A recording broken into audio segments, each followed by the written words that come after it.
আসসালামু আলাইকুম। আমি মমিন আক্তার বলতেছি। আশা করি সবাই ভালো আছেন। আলহামদুলিল্লাহ আমিও ভালো আছি। তো আজকে আমি টাটকিনি মাছ ভেজে টমেটো দিয়ে ভুনা করব। তো এই যে টাটকিনি মাছটা আমি কেটে ধুয়ে পানিটা ঝরিয়ে নিছি। আর এখানে টমেটো, পেঁয়াজ, কাঁচামরিচ আর ধনিয়া পাতা কেটে নিছি। তো মাছটা আগে আমি লবণ দিয়ে, হলুদের গুঁড়ো, ধনিয়া গুঁড়ো আর মরিচের গুঁড়ো দিয়ে মাছটা আগে ভেজে নিব। তো এই তো আমি হলুদ, মরিচ ও ধনিয়া গুঁড়ো, লবণ দিয়ে নিচ্ছি। এখন এটা আমি মেখে নিব। তো এই তো আমার মাখা হয়ে গেছে। এখন আমি চুলাইতে একটা কড়াই বসায় দিব। তো এই তো চুলা ধরিয়ে আমি কড়াই বসায় দিছি। কড়াইটা গরম হওয়া পর্যন্ত আমি অপেক্ষা করব।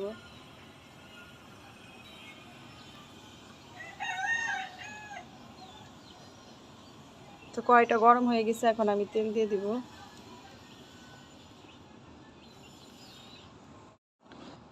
তো এই তো কড়াইটা গরম হয়ে গেছে, এখন আমি মাছগুলি দিয়ে দিব।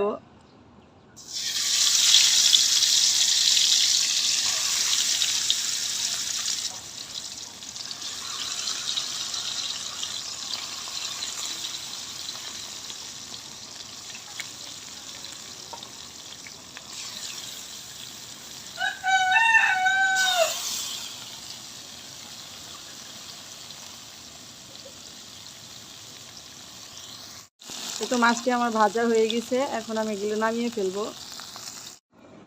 তো এই তো মাছগুলি ভেজে আমি উঠিয়ে নিছি। এখন আমি পেঁয়াজগুলি বাদামি কালার করে নিব।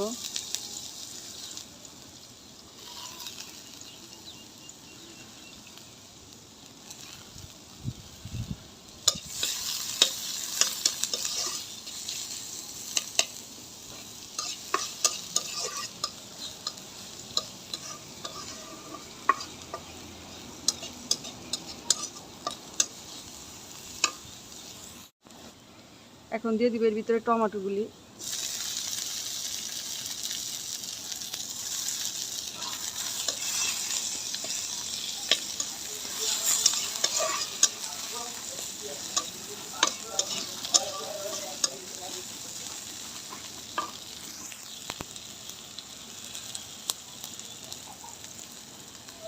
হলুদের গুঁড়ো, ধনিয়া গুঁড়ো,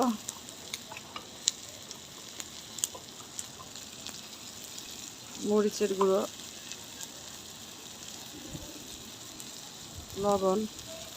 এখানে তো আমি পানি দিয়ে কষিয়ে নিব।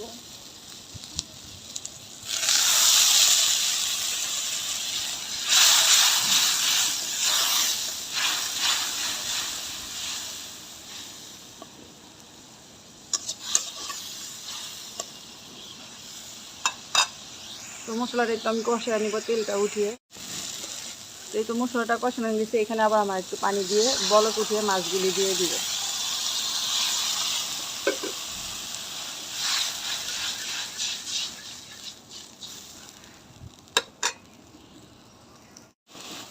তো এই তো বলক উঠে গেছে, এখন এই মাছগুলি আমি এখানে দিয়ে দিব।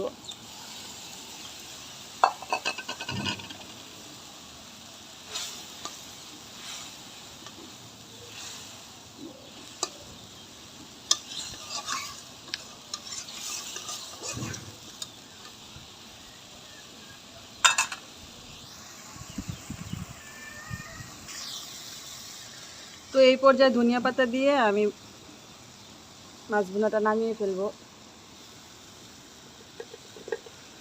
তো ভুনাটা আমার হয়ে গেছে। তো আমার ভিডিওটা যদি আপনাদের কাছে ভালো লেগে থাকে অবশ্যই লাইক দিবেন, শেয়ার করবেন আর পাশে থাকা ছোট্ট বেল বাটনটি ক্লিক করে দিবেন। আর যারা এখন আমার চ্যানেলটি সাবস্ক্রাইব করেনি প্লিজ আমার চ্যানেলটি সাবস্ক্রাইব করে দিবেন। বন্ধুদের মাঝে বেশি বেশি করে শেয়ার করবেন আর কমেন্টের মাধ্যমে জানাবেন আমার ভিডিওটা আপনাদের কাছে কেমন লাগলো। আর অবশ্যই একটি লাইক দিবেন। তো আজকের ভিডিওটা আমি এখানেই শেষ করব। আর এটা এখন আমি একটা বাটিতে ঢেলে নিব। আল্লাহ হাফেজ।